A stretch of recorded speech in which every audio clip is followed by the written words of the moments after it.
Victoria n'avait Dieu que pour Wadé, des yeux verts émerveillés et brillants d'une belle joie d'enfant.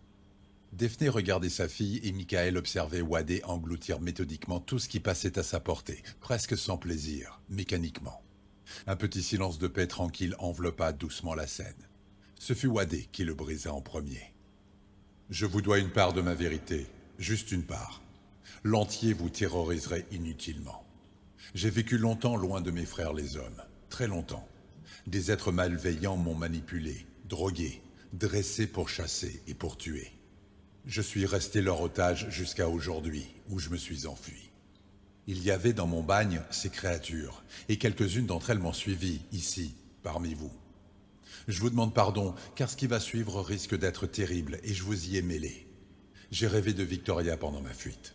Son esprit a été comme une lumière pour moi, me guidant vers la liberté. J'ai formé le vœu de retrouver petite sœur de toutes mes forces, de toute mon âme. Je t'ai entendu, moi aussi, grand frère Wadé, mais j'ai vu des yeux et des dents, des griffes et des écailles autour de toi. Les crocodiles sont partis, tu les as tués? Ce ne sont pas des crocodiles, petite sœur, et oui, j'en ai tué plusieurs, sans doute pas assez. Et vous faisiez quoi dans la scène à moitié à poil? Michael posa sa main sur l'avant-bras de sa sœur, comme pour lui signifier qu'il fallait laisser parler Wadé. Daphné s'abstint de continuer à poser des questions. Pourtant, il y avait de quoi s'étonner et le manifester haut et fort.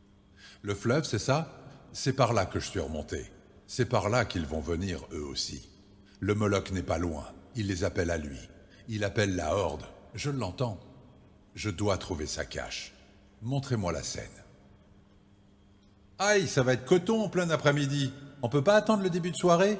Comme ça, Victoria retourne chez son père avec Michael et moi je vous accompagne? Son père arrive, un autre père, un père lion.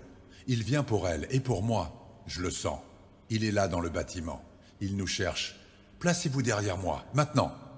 Eric, ok? Il n'y fout jamais les pieds. Il trouve ça trop popu.